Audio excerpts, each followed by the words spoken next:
Hello students, good morning to all of you. आज हम लोग बात करने वाले हैं एक नया चैप्टर की, जिसका नाम है internet and it's web services. तो शुरू करते हैं। इंटरनेट, जैसा आपको पता है, इंटरनेट हम लोग यूज़ करते हैं डेटा को डिलीवर्ड करने के लिए डिस्टेंस लोकेशन पर। वो डिस्टेंस लोकेशन कितनी भी दूर हो सकती है। एक लोकेशन लखनऊ तो दूसरी लोकेशन न्यूयॉर्क भी हो सकती है, और ये बहुत पास भी हो सकती है। हो सकता है कि लखनऊ से केवल लखनऊ में ही डिलीवर्ड किया जाए डेटा। तो इंटरनेट आपको मोबाइल फैसिलिटी देता है डेटा को ट्रांसफ़र करने की, एक जगह से दूसरी जगह, जो डायरेक्ट कांटेक्ट में नहीं है। अब बात करते हैं इनके कुछ पॉइंट्स पर, क्या चीज़ें यूज़ करते हैं, कैसे करते हैं। The internet offers a lots of services that and it this is reason is growing so fast. Internet में हम बहुत सारी फैसिलिटीज़ यूज़ करते हैं, और वो फैसिलिटीज़ एक एक करके हम लोग यहाँ पर देखेंगे। Accessing information on the internet. सबसे पहले तो इंफॉर्मेशन को एक्सेस करना, इंटरनेट की मदद से हम चीज़ों को ढूंढ पाते हैं, देख पाते हैं। One of the important advantages of internet is that it allows to easy access information anywhere and any time. कहीं से भी और कुछ भी, किसी भी समय हम लोग सर्च कर सकते हैं। The search engine on the internet help us to search and find the information on any subjects that the user needed। तो जो यूज़र को ज़रूरत है, कोई भी इंफॉर्मेशन किसी भी सब्जेक्ट से रिलेटेड, कभी भी हम लोग इंटरनेट पर ढूंढ सकते हैं। सर्च इंजन क्या होता है? सर्च इंजन एक सॉफ्टवेयर है जिसकी मदद से हम कुछ भी सर्च कर सकते हैं। हमें क्वेरीज करनी होती है, और वो उस क्वेरी के बेसिस पर आपको रिजल्ट दिखाने लगता है। ये DBMS की तरह से वर्क करता है, डेटाबेस मैनेजमेंट सिस्टम, जिसमें क्वेरी के बेसिस पर रिजल्ट मिलते हैं। Some popular search engine are Google, Yahoo, Bing. ये कुछ पॉपुलर सर्च इंजन हैं जिनकी मदद से हम लोग वर्क करते हैं।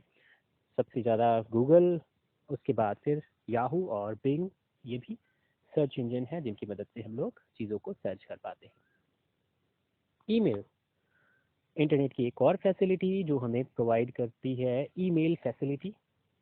इसकी मदद से क्या करते हैं? Email is a service which allows us to send message in electronic mode.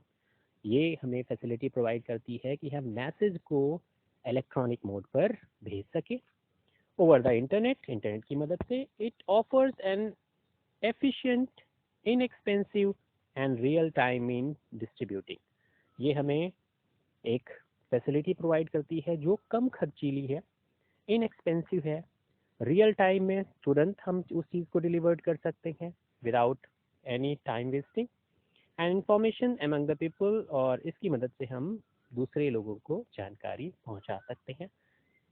Email address, email का एक फीचर्स जिसकी ज़रूरत होती है हमें जब हम ईमेल भेजते हैं, तो उसमें email address. Each user of email is assigned a unique name. Her user को, जो भी ईमेल यूज़ करता है, उसका एक एड्रेस होता है। जैसे हमारे घर का एड्रेस होता है जिससे हम मेल भेजते हैं, जब तो उसका एड्रेस लिखते हैं, और जिसको मेल भेजते हैं उसका एड्रेस लिखते हैं। तो सेंडर और रिसीवर दोनों के एड्रेस होते हैं। ऐसे ही ईमेल पर भी जो मैसेज आपके ईमेल बॉक्स पर आता है या आप वहां से भेजते हो, उसके लिए आपको एड्रेस असाइन किया जाता है, जो कि यूनिक होता है, जो दूसरे ईमेल से बिल्कुल अलग होता है। For this email account this name is known as email address. जो यूनिक एड्रेस आपको मिलता है या आप डिज़ाइन करते हो, वो कहलाता है आपका email address. Different user can send and receive message according to the email address. और वो जो जिसको किसी को भी आपके पास मेल भेजना है, वो आपके एड्रेस को यूज़ करता है, और जिसको आपको भेजना है मेल, तो आप अपने एड्रेस को उसके साथ में मेंशन करते हैं। इस तरीके से डेटा सेंडर और रिसीवर के ईमेल एड्रेस के थ्रू भेजा और रिसीव किया जाता है। ये बनता कैसे है? ईमेल को बनाने के लिए क्या क्या चीज़ें चाहिए और क्या क्या उसमें फैसिलिटीज़ होती हैं? Email is generally a form of user and domain name. यहाँ पर दो पार्ट है, एक यूज़र नेम है और दूसरा साइन के बाद में ए टाइप के साइन के बाद में यहाँ पर दूसरा एड्रेस है जिसे हम डोमेन नेम कहते हैं। तो दोनों पार्ट के बीच में साइन लगता है। फॉर एग्जाम्पल के तौर पर उन्होंने लिखा है कि अगर यूज़र का नाम है वेब मास्टर और डोमेन नेम का नेम है tutorialpoint.com, तो ईमेल एड्रेस दोनों पार्ट के बीच में सेपरेट हो गया, एक डोमेन नेम और एक यूज़र नेम। इस तरीके से डिज़ाइन किया जाता है ईमेल एड्रेस। क्या क्या फीचर्स है? 1 2 3 पॉइंट्स जो है। The user name and the domain name are separated by the symbol. Symbol से दोनों को सेपरेट किया जाता है। यूजर नेम अलग साइन के पहले और डोमेन नेम साइन के बाद। Email address are not case sensitive. और दूसरी बात ये कि जो आप नाम लिखते हो वो कैपिटल स्मॉल कुछ भी लिखा हो उससे फर्क नहीं पड़ता, नाम होना चाहिए वही। मान लिया आपने अमित लिखा हुआ है और अमित का ए कैपिटल कर दिया आपने और MIT स्मॉल कर दिया, तो अगर आप ईमेल भेजते वक्त अमित को स्मॉल में लिख देंगे तो कोई फर्क नहीं पड़ता। ए भी अगर स्मॉल में आपने लिख दिया तो कोई फर्क नहीं पड़ता। इसी को कहते हैं केस सेंसिटिव ना होना। अगर केस सेंसिटिव होता तो अमित का ए आपको कैपिटल ही लिखना पड़ता, तभी मेल आपके पास में या दूसरे को भेजा जा सकता है। Third point, space are not allowed. तो जैसे आप किसी भी फाइल का नाम देते थे या कुछ और टाइप करते थे, फोल्डर का नाम आप देते थे, तो आप उसके बीच में गैप दे देते थे। जैसे राहुल प्रकाश, तो राहुल और प्रकाश के बीच में आपने गैप दे दिया, स्पेस दे दिया। ये ईमेल एड्रेस में आप नहीं कर सकते। अगर आपको लिखना है तो राहुल प्रकाश के बीच में आपको गैप नहीं देना है, राहुल के तुरंत बाद में आपको प्रकाश लिखना पड़ेगा। और इस तरीके से आप ईमेल में ये अलाउड नहीं होता कि आप स्पेस से। ईमेल मैसेज कंपोनेंट, ईमेल में जो जब हम ईमेल लिखते हैं या देखते हैं तो उसमें कुछ कंपोनेंट होते हैं। क्या क्या चीज़ें यूज़ करी जाती हैं? Email message component carries of different components. Email का एक हेडर होता है, ग्रीटिंग पार्ट होता है, टेक्स्ट पार्ट होता है और सिग्नेचर पार्ट होता है। हेडर पार्ट में क्या क्या चीज़ें होती हैं? Email header has 5 lines of email message. Email header parts comprises of following fields। क्या है ऊपर? पहला from। The from field indicates the sender address। जो हम एड्रेस भेज रहे हैं, अपना एड्रेस, ईमेल का एड्रेस, वो हमें टाइप करना होता है from के सामने। फिर date, the date field indicates the date when the email was sent। जिस दिन ईमेल सेंड की जा रही है, जब लिखी जा रही है उस दिन की डेट। टू, किसको लिखी जा रही है? तो field indicates the recipient address, जिसको सेंडर भेज रहा है तो रिसीवर के एड्रेस को यहाँ पर लिखते हैं टू में। सब्जेक्ट में किसके बारे में लिखा जा रहा है? The subject field indicates that the purpose email it should be precise and to the point. ये किसके बारे में है? मान लिया अगर आपने अपॉइंटमेंट के बारे में लिखा है तो अपॉइंटमेंट, अगर आपने रेजिग्नेशन लिखा हुआ था रेजिग्नेशन, आपने अगर रिजल्ट लिखा हुआ तो रिजल्ट के बारे में। इससे पता चलता है शॉर्ट में आप उन चीज़ों को डिस्क्राइब कर रहे हो तो सब्जेक्ट क्या है, किसके बारे में।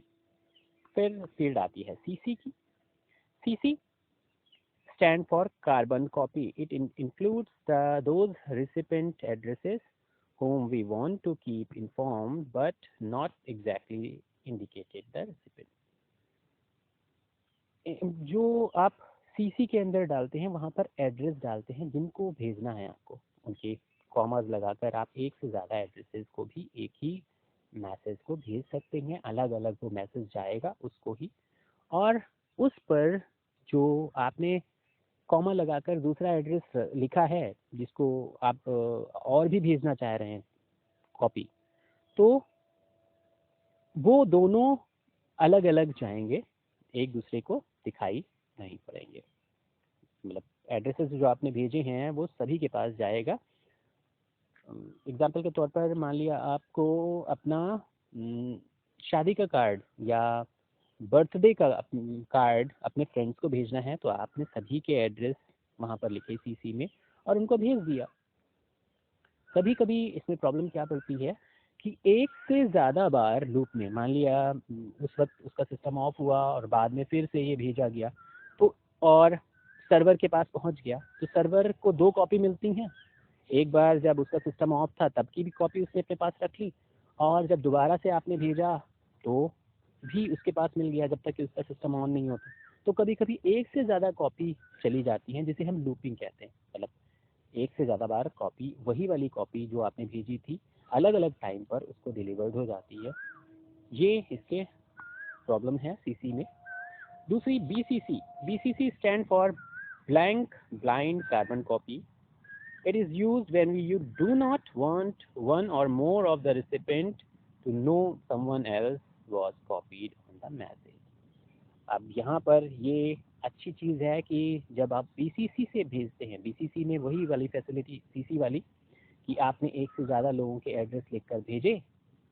अब यहाँ पर जिसको जिसको आपने मेंशन किया था यहाँ पर, वो डिलीवर्ड डेटा जब होगा तो उनके एड्रेसेस वो नहीं दिखाएगा जो सीसी में दिखा सकता है। सीसी में लूपिंग भी होती है, बीसीसी में ये प्रॉब्लम भी नहीं होती है। Greeting. Greeting is the opening of the actual message. Greeting जो होता है, अब ये 5 पार्ट जो ऊपर के थे ये हो गए, from, date, to, subject, CC and BCC. अब आता है ग्रीटिंग पार्ट. ग्रीटिंग पार्ट में स्टार्टिंग में आप लिखते हो जैसे हाय सर, हेलो मैडम, ये जो चीज़ें हैं that is the part of greeting.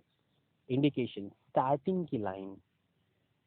Greeting is the opening of the actual message, hi sir, hi guys, etcetera. फिर उसके बाद आता है आपका actual message. This is text. It represents the actual content of the message. और last में signature. It is the final part of email. It includes the name of sender, address and contact number. यहाँ पर आप अपना phone number या email address, जो भी चीज़ें आपको सिग्नेचर के तौर पर अपनी भेजनी है, ताकि रिसिपेंट को पता चले कि किसने मेल भेजा है, किसके पास से आया है, ये सारी चीज़ें वो यहाँ से पता कर सकता है. एडवांटेजेस. ईमेल के एडवांटेजेस क्या है? रिलायबल है. अगर सेंड मैसेज रिसीव हो गया है तो आपके पास मैसेज आता है रिस्पॉन्स का कि हाँ सक्सेसफुली सेंड. कन्वीनियंस, आपके सुविधा के लिए बनाया गया है. आप अगर बहुत ज़्यादा बिजी हो और आप मैसेज नहीं पहुंचा पा रहे हो या चीज़ों को भूल गए हो तो रिमाइंडर में डालकर आप उन चीज़ों को दोबारा से करवा सकते हो, और ये मैसेज आपका डिलीवर्ड होने के बाद आपको एक इंश्योरिटी रहेगी कि हाँ मैसेज हमारा पहुंच गया है. कन्वीनियंस आपको एक फैसिलिटी देता है. स्पीड, जल्दी पहुंचाता है. इनएक्सपेंसिव, कम खर्चीला होता है. प्रिंटेबल, प्रिंटिंग फॉर्म में जाता है. रिटन मैटर आपको दिखाई पड़ता है. ग्लोबली एक्सेसिबल है. और जनरेलिटी. जनरलिटी मतलब एक तरीके से कॉमन हो गया है. जनरल, सभी लोग इसको यूज़ कर सकते हैं, आम पब्लिक में पॉपुलर हो गया है.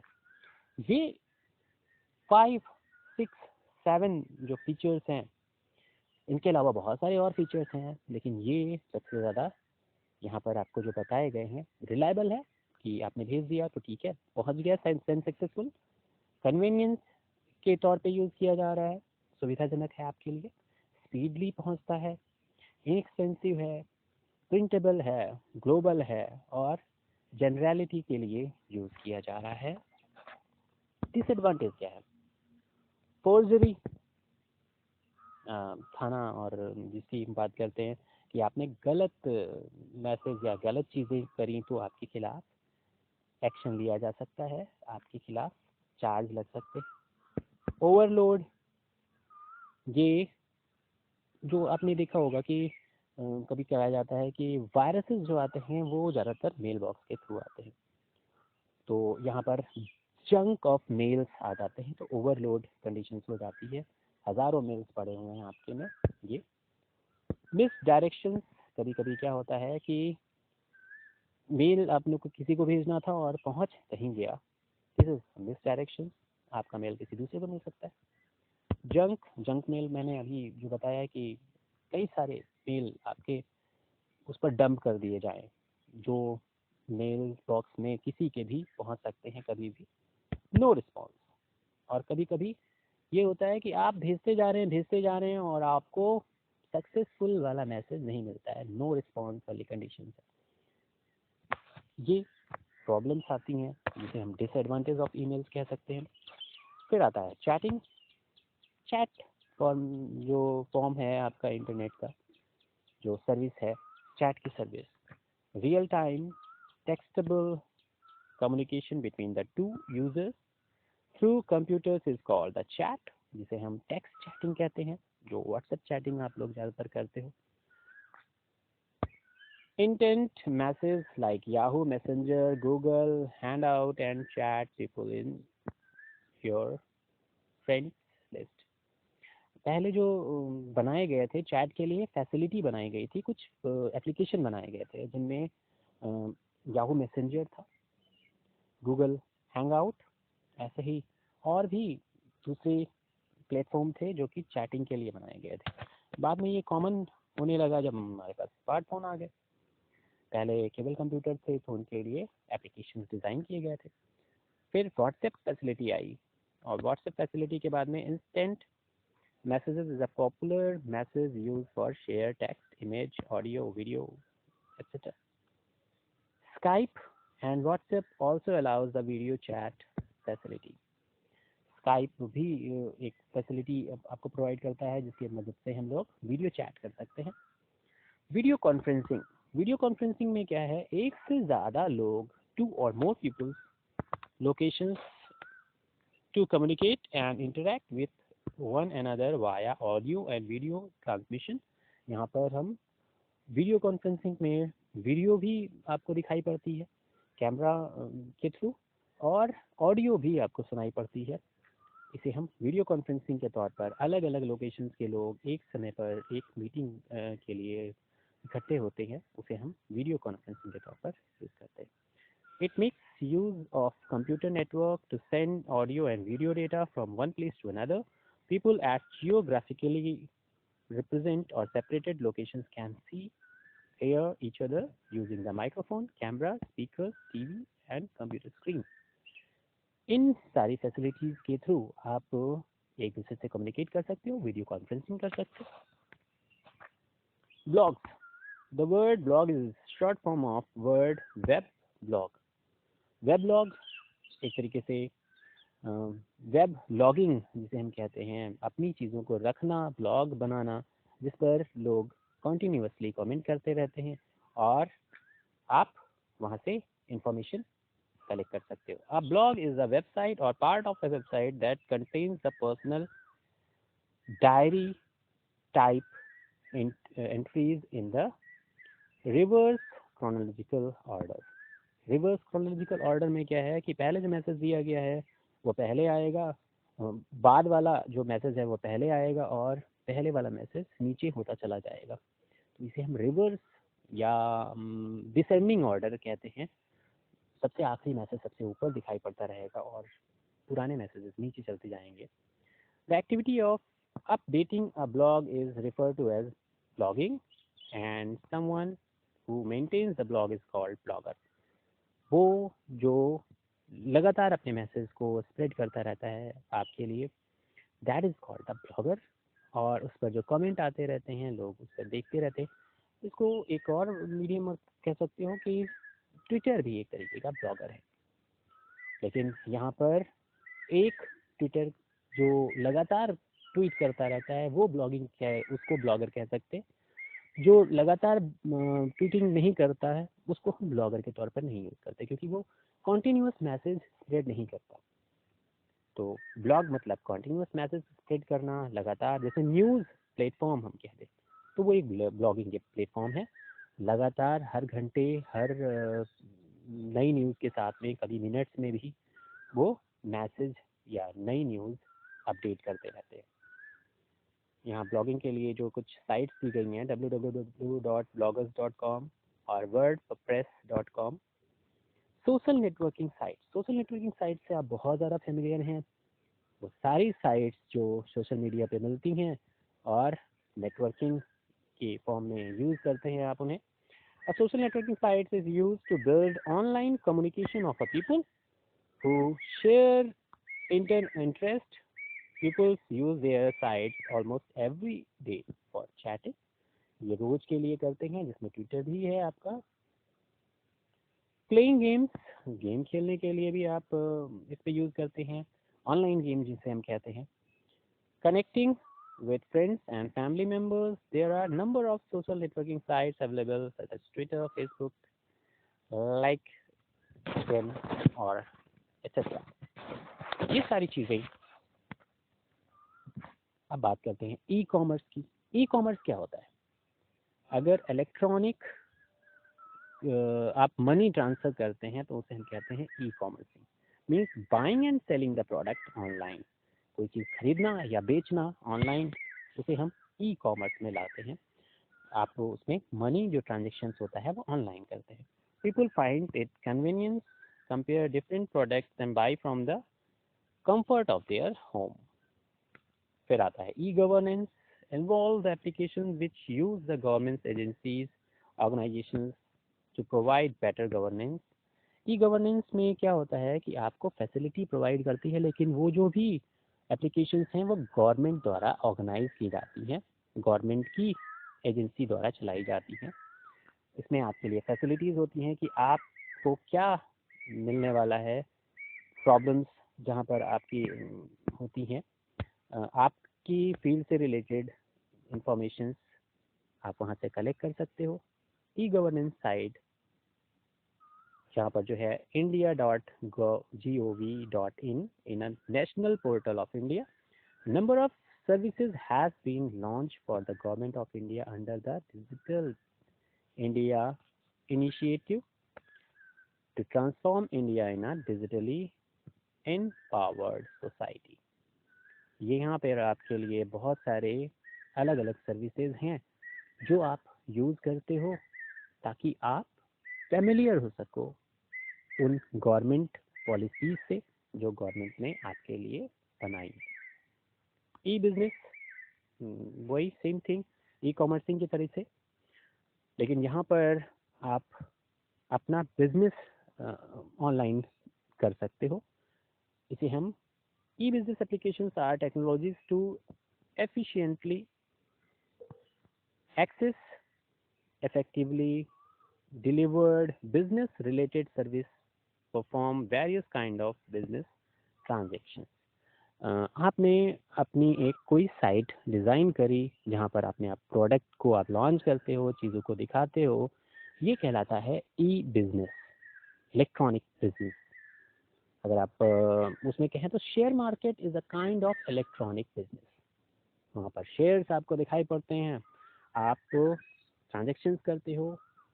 ई कॉमर्सिंग और ई बिजनेस के तौर पर इसे यूज़ किया जाता है.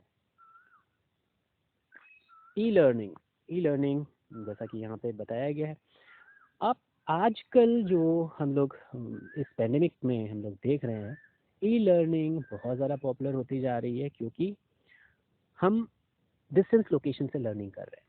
हम एक जगह पर इकट्ठे होकर लर्निंग नहीं कर सकते, तो हमें बहुत सारी एप्लीकेशंस जो कि ई लर्निंग के लिए अच्छी हैं हम यूज़ करते हैं time by time.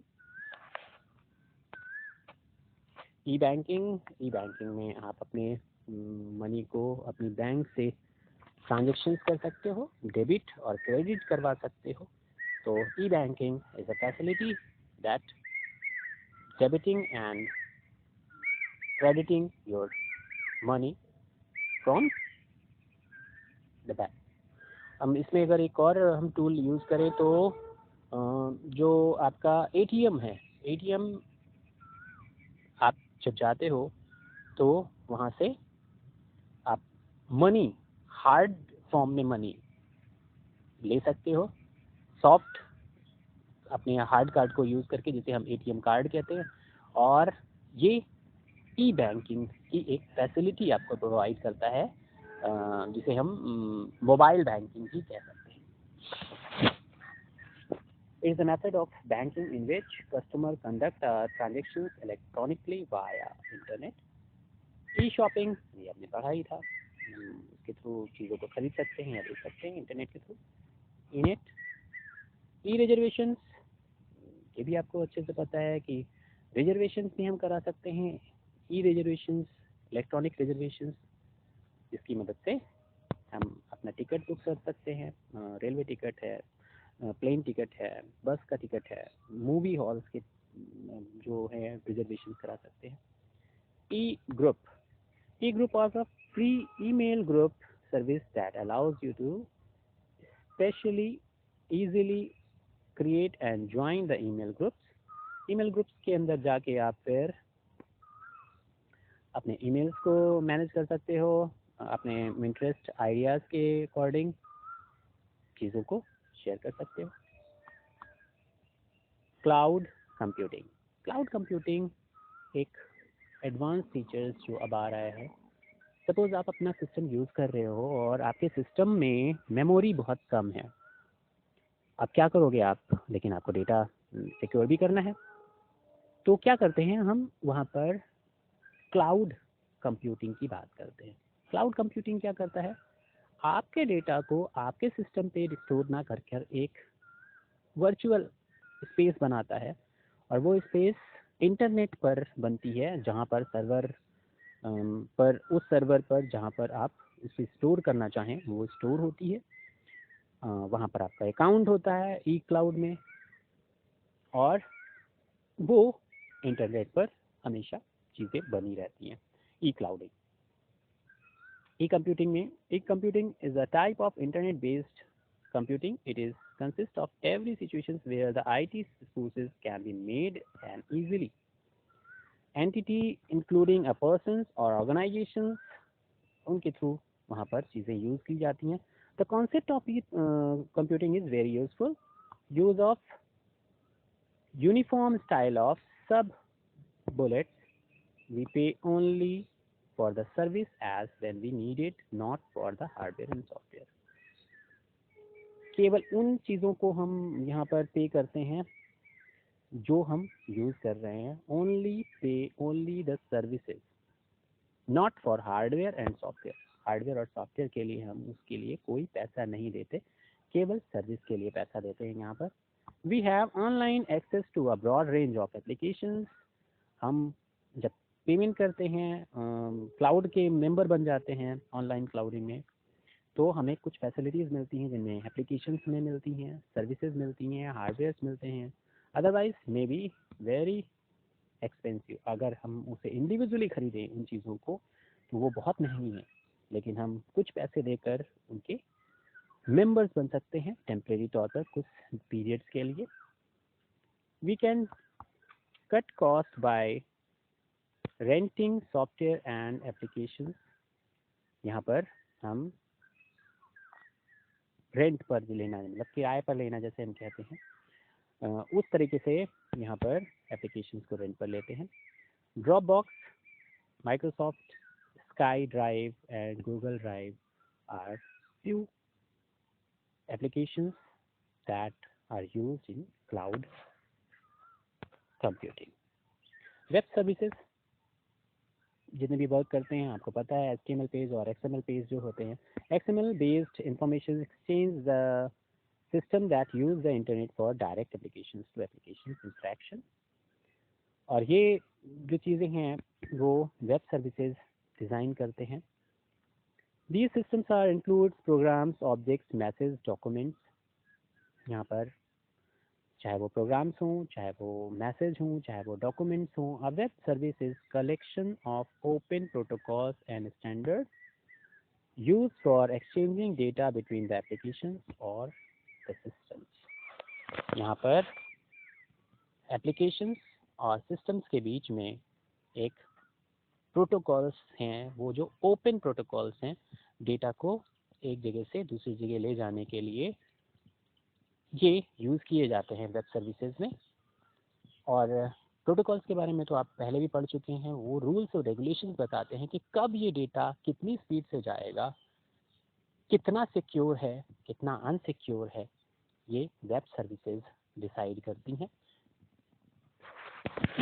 The basic web services platform is XML and HTML। आपको पता ही है, वेब पेज डिज़ाइन करने के लिए जो एप्लीकेशंस हैं वो XML या HTML हैं जो आपको फैसिलिटी प्रोवाइड करती हैं वेब पेज डिज़ाइन करने की, और वेब पेज ही इंटरनेट पर एक्सेस वाले पेज होते हैं।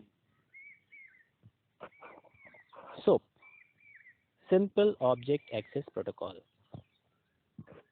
UDDI, Universal Descriptions, Discovery and Integrations. And third one is WSDL, Web Service Descriptions Language. ये जो तीनों हैं ये ओपन प्रोटोकॉल्स के तौर पर यूज़ किए जाते हैं और आपके वेब सर्विसेज में काम में आते हैं। यहाँ पर ऊपर आप पढ़ ही चुके हैं, ईमेल मतलब इलेक्ट्रॉनिक मेल, CC मतलब कार्बन कॉपी और BCC ब्लाइंड कार्बन कॉपी।